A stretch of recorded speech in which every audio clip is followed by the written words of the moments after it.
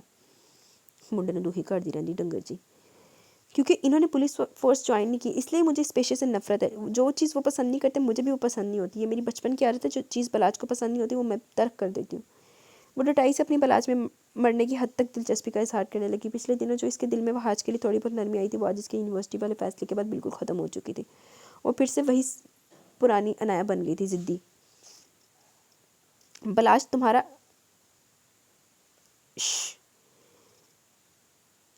وہ کوئی سخت بات کہتے کہتے رکا۔ عنایا لاکھ پوری صحیح، لیکن اس کی عزت تھی اور اسے یہ بات بالکل گوارا نہیں تھی کہ اس کی عزت پر کوئی حرف اٹھائے، اور اس وہ میں وہ خود بھی شامل تھا۔ لیکن عنایا کی بے رخی اور تلخ کلامی ہمیشہ اس کی غیرت پر تازی آنے کی صورت لگتی تھی۔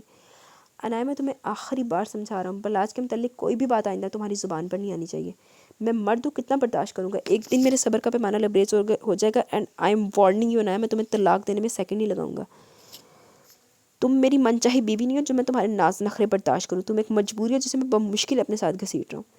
اس نے مٹھیاں پھینچ کر اشتعال انگیزی سے اس کی اوقات باور کروائی۔ وہ جتنا کچھ شادی سے اب تک برداشت کرتا آیا تھا، یہ اب اس کی واقعی بس ہو گئی تھی۔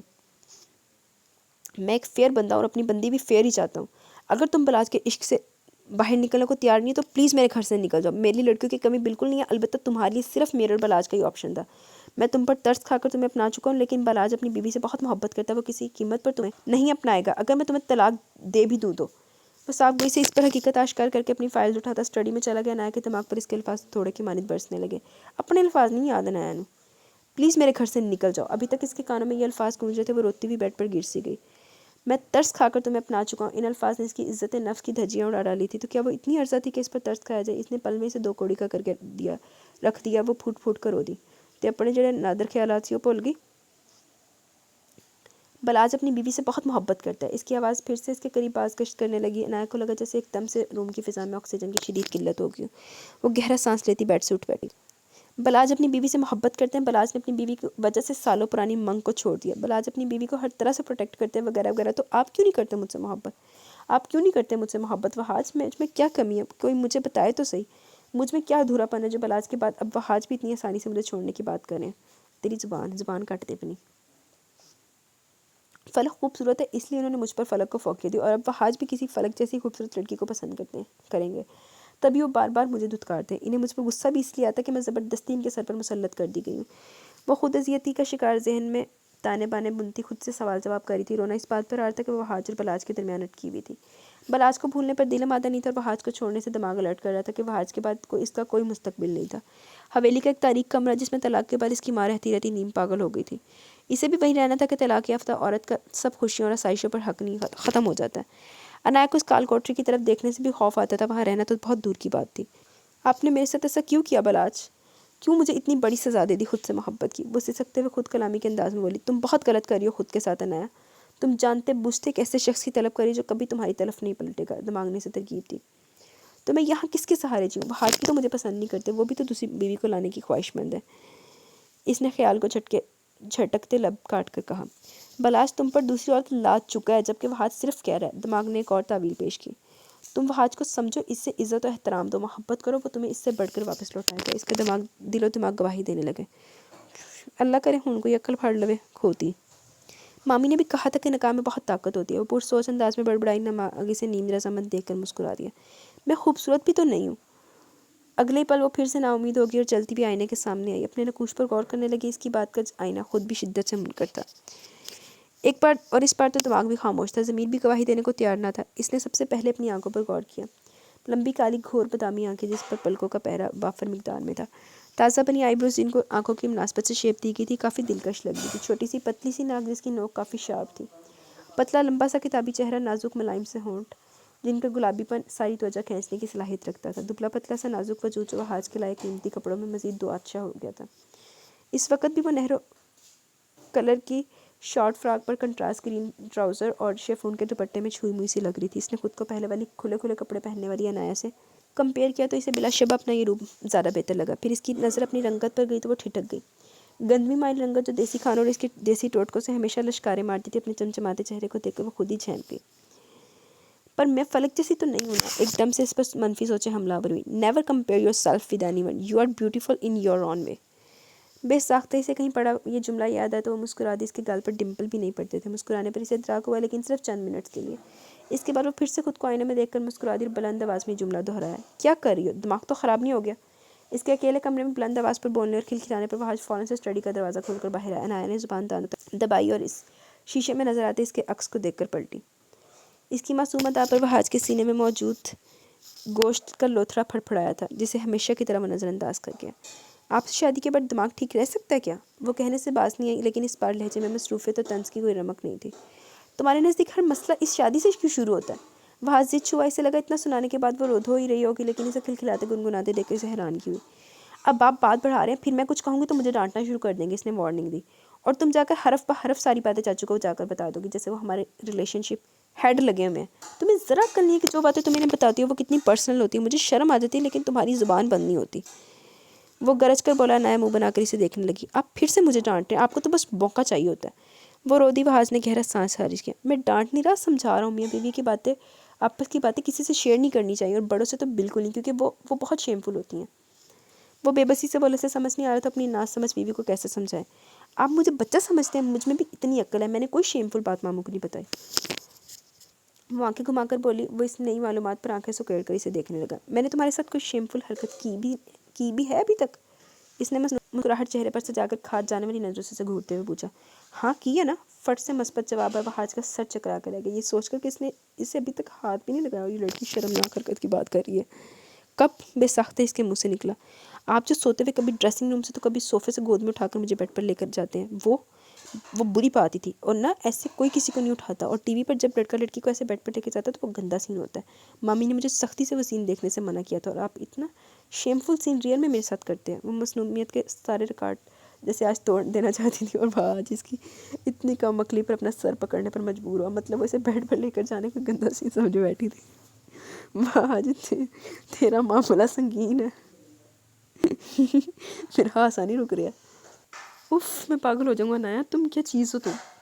وہ بے بسی سے اتنا ہی کہہ سکا، کاش تم مامی کے روکنے کے باوجود بیڈ پر لے جانے سے آگے کا سین دیکھ لیتی۔ وہ دل میں کہہ سکا، زبان پر لا کر اسے مزید سرخ نہیں کر سکتا تھا کیونکہ وہ اتنی سی بات پر شرمانے لگی تھی۔ اور اب آپ ناراضگی میں مجھے بیڈ پر نہیں لاتے، میں جہاں مرضی سو جاؤں، آپ کو فرق نہیں پڑتا؟ صوفے پر سو سو کر میری کمر اکڑ گئی، میں یہ بات ماموں کو بتا، یعنی تم میرا انتظار کرتی ہو کہ میں تمہیں بیڈ پر لے جاؤں؟ عنایا کو اچانک یہ بات یاد آئی تو وہ شکوہ کرتے ہوئے بولی۔ وہ حاج نے حسب عادت اس کی بات کاٹ کر 2 قدم کا فاصلہ سمیٹ کر اسے اپنی سمت کھینچتے ہوئے پوچھا۔ عنایا بے جان ڈال کی طرح اس کے سینے سے لگی۔ جی مجھے صوفے پر نیند نہیں آتی نا؟ اس کی مضبوط انگلیوں کو اپنی کمر پر رینگتے محسوس کر وہ کسمساتے ہوئے اٹک کر بولی۔ وہ حاج دلچسپی سے اسے دیکھ رہا تھا۔ تم خود بھی تو بیڈ پر آ سکتی تھی۔ وہ حاج نے اس کے سرخ تپتے گالوں پر انگلی پھیرتے ہوئے کہا، نہیں مجھے شرم آتی ہے۔ اس کے شرما کر کہنے پر وہ حاج کا کہکہ بے ساختہ تھا، جبکہ اس کے کہکہ لگاتے دیکھ عنایا اس کی مسکراہٹ میں کھو سی گئی۔ مجھ سے شرم آتی ہے؟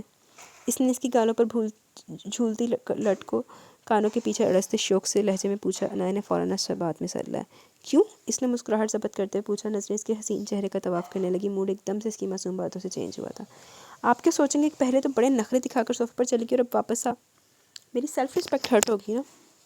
وہ آج تنگ ہی رہ گیا اس کے شرمانے کی وجہ سن کر۔ وہ تو سمجھا تھا اسے دوسری شرم آ رہی ہوگی، لیکن وہ تو اپنی سیلف رسپیکٹ ہرٹ ہونے پر شرمندہ تھی۔ وہ آج کو لگا وہ واقعی چکرا کر گر جائے گا۔ آپ مجھے چھوڑیں نا پلیز، آپ کی دل کی نظر کمزور ہے کہ جو بار بار مجھے قریب کر کے دیکھتے ہیں؟ وہ اس کے ہساڑ میں کسمسائی۔ وہ حاج نے عجیب سی شکل بنا کر گرپ ڈھیلی کر دی تو وہ جھٹ دور ہو گئی، بھاری سانسوں کا اعتدال پر لانے کی لگی۔ جبکہ اب بھی اس کی باتوں پر غور کر رہا تھا، جھجری لے اٹھا، اتنا بچپنا، ہائے جڑی فاطمہ مامی نے نصیحتیں کر کے کڑی خراب کر دی تھی، آج سے بیڈ پر ہی سونا۔ وہ تنبیہی انداز میں ہدایت کرتا واپس اسٹڈی میں جانے لگا تھا، اس کی بچکانہ باتوں نے اس کا موڈ خراب کر دیا۔ جی تو گائز یہاں پہ ہماری یہ ایپیسوڈ اپنے اختتام کو پہنچی۔ کیسی لگی ایپیسوڈ؟ اپنی رائے کا ضرور اظہار کیجیے گا۔ انشاءاللہ کل ملیں گے نیو ایپیسوڈ کے ساتھ، تب تک کے لیے اپنا بہت سارا خیال رکھیں، دعاؤں میں یاد رکھیں۔ اللہ حافظ۔